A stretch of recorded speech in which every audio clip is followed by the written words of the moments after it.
Number 1, ಮನುಷ್ಯರಿಗೆ ಒಳ್ಳೆಯ ನಿದ್ರೆ 1-2 ತಾಸು ಮಾತ್ರ ಬರುತ್ತೆ. ಮತ್ತು ಉಳಿದ ಸಮಯವೆಲ್ಲ ಕನಸು ಕಾಣೋದು, ಸ್ಟೆಬಿಲಿಟಿ ಆಗಿರೋದರಲ್ಲಿ ಹೋಗುತ್ತೆ.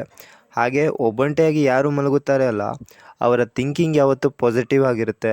ಹಾಗೆ ಲೈಫಲ್ಲಿ ಏನೇ ಪ್ರಾಬ್ಲಮ್ ಬಂದರೂ ಫೇಸ್ ಮಾಡ್ತಾರೆ. ನಂಬರ್ 2, ಈ ಭೂಮಿ ಮೇಲೆ ಇರುವ ಆಕ್ಸಿಜನನ್ನು ಭೂಮಿಯಿಂದ ತೆಗೆದು ಹಾಕಿದರೆ ಮನುಷ್ಯನ ಕಿವಿ ಒಳಗಿರುವ ಪರದೆ ಹರಿದು ಹೋಗುತ್ತೆ.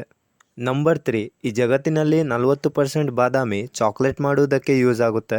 ನಂಬರ್ 4, ನಾವು ತಿಂದ ಆಹಾರ ಬಾಯಿಂದ ಹೊಟ್ಟೆಗೆ ಹೋಗಲು 7 ಸೆಕೆಂಡ್ ಬೇಕಾಗುತ್ತೆ. ನಂಬರ್ 5, ಸೂಟಿ ಟರ್ನ್ ಎಂಬ ಪಕ್ಷಿಗೆ ಒಂದು ಅದ್ಭುತ ಶಕ್ತಿ ಇದೆ. ಅದೇನೆಂದರೆ ಈ ಪಕ್ಷಿ 3-4 ದಿನದವರೆಗೂ ಹಾರಬಲ್ಲದು. ನಂಬರ್ 6, 259 ಇಂಟು 39 ಇಂಟು ಹಾಗೆ ನಿಮ್ಮ ಏಜನ್ನು ಇಂಟು ಮಾಡಿ. ಇದರ ಉತ್ತರ ನಿಮ್ಮ ಏಜ್ 3 ಬಾರಿ ಬರುತ್ತೆ. ಒಂದು ಸಲ ಟ್ರೈ ಮಾಡಿ ನೋಡಿ. ನಂಬರ್ 7, ಸ್ಕಿಂಕ್ ಎಂಬ ಈ ಜೀವಿಯು ಕಣ್ಣು ಮುಚ್ಚಿಕೊಂಡು ಎಲ್ಲವನ್ನ ನೋಡಬಹುದು. ಇದರ ರಕ್ತ ಹಸಿರು ಬಣ್ಣದಲ್ಲಿ ಇರುತ್ತೆ. ನಂಬರ್ 8, ಸ್ಟ್ರಾಬೆರಿ ಹಾಗೂ ಗೇರು ಹಣ್ಣು ಈ 2 ಹಣ್ಣಿಗೆ ಮಾತ್ರ ಬೀಜಗಳು ಹೊರಗೆ ಇರುತ್ತೆ ಮತ್ತು ಬಾಕಿ ಉಳಿದ ಎಲ್ಲ ಹಣ್ಣುಗಳಿಗೆ ಬೀಜಗಳು ಒಳಗಡೆ ಇರುತ್ತೆ.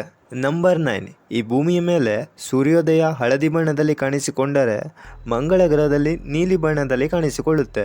ನಂಬರ್ 10, ಮನುಷ್ಯನ ಜೀವಿತಾವಧಿಯಲ್ಲಿ 900 ಬಾರಿ ಸ್ಕಿನ್ ಚೇಂಜ್ ಆಗುತ್ತೆ. ನಂಬರ್ 11, ರೆಡ್ವುಡ್ ಎಂಬ ಮರದ ಕಟ್ಟಿಗೆಗೆ ಬೆಂಕಿ ಹಚ್ಚಿದರೂ ಬೆಂಕಿ ಹಚ್ಚಿಕೊಳ್ಳುವುದಿಲ್ಲ.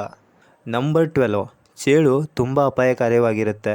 ಚಿಕ್ಕ ವಯಸ್ಸಿನಲ್ಲಿ ನಮಗೆಲ್ಲ ಹೇಳುತ್ತಿದ್ದರು ಮನೆಯಲ್ಲಿ ಹಲ್ಲಿ ಇದ್ದರೆ ಏನೂ ಪ್ರಾಬ್ಲಮ್ ಇಲ್ಲ, ಒಂದು ವೇಳೆ ಜಿರಳೆ ಕೂಡ ಇದ್ದರೂ ಏನೂ ಪ್ರಾಬ್ಲಮ್ ಇಲ್ಲ, ಅದರಿಂದ ಆಗಿ ಏನಾಗ್ಬೋದು. ಬಟ್ ಏನಾದರೂ ನಿಮ್ಮ ಮನೆಯಲ್ಲಿ ಚೇಳು ಬಂದರೆ ಆದಷ್ಟು ಬೇಗ ಎಲ್ರಿಗೂ ಹೇಳಿಬಿಡಿ. ಯಾಕೆ ಅಂದರೆ ಅದರ ಒಂದು ಬೈಟಿಂದ ಪ್ರಾಣ ಹೋಗೋ ಸಾಧ್ಯತೆ ಇರುತ್ತೆ. ನಮಗೆ ಇಲ್ಲಿ ಒಂದು ಪ್ರಶ್ನೆ ಬರುತ್ತೆ, ಚೇಳು ಅಷ್ಟೊಂದು ಅಪಾಯಕಾರಿಯಾಗಿದ್ದರೂ ಜಗತ್ತಿನಲ್ಲಿ ಇತರ ಜಾಗ ಕೂಡ ಇದೆ. ಲಿಟ್ರಲಿ ಅಲ್ಲಿ ಚೇಳುಗಳನ್ನು ಸುಟ್ಟಿಕೊಂಡು ತಿಂತಾ ಇದ್ದಾರೆ. China, California, Arizona, new Mexico ಈ ಜಾಗದಲ್ಲಿ ಇದು ಫೇವ್ರೆಟ್ ಡಿಶ್ ಆಗಿದೆ. ನೀವು ಹೇಳ್ತಿರಲ್ಲ ಹುಬ್ಬಳ್ಳಿಯ ಜೋಳದ ರೊಟ್ಟಿ, ಹಾಗೆ ಇಲ್ಲಿಯ ಫೇಮಸ್ ಫುಡ್ ಇದು. ವಿಷಯ ಏನಂದರೆ ಚೇಳಿನ ದೇಹದಲ್ಲಿರುವ ವಿಷ ಒಂದು ಸೆಟಪ್ ಪ್ರೋಟೀನ್ ಆಗಿರುತ್ತೆ. ಪ್ರೋಟೀನ್ ಕೆಮಿಕಲ್ ಆಗಿರುತ್ತೆ. ಯಾವಾಗ ಚೇಳುಗಳನ್ನು ಸುಡಲಾಗುತ್ತೋ ಚೇಳಿನ ದೇಹದಲ್ಲಿರೋ ಪ್ರೋಟೀನ್ ಬ್ರೇಕ್ ಡೌನ್ ಆಗುತ್ತೆ.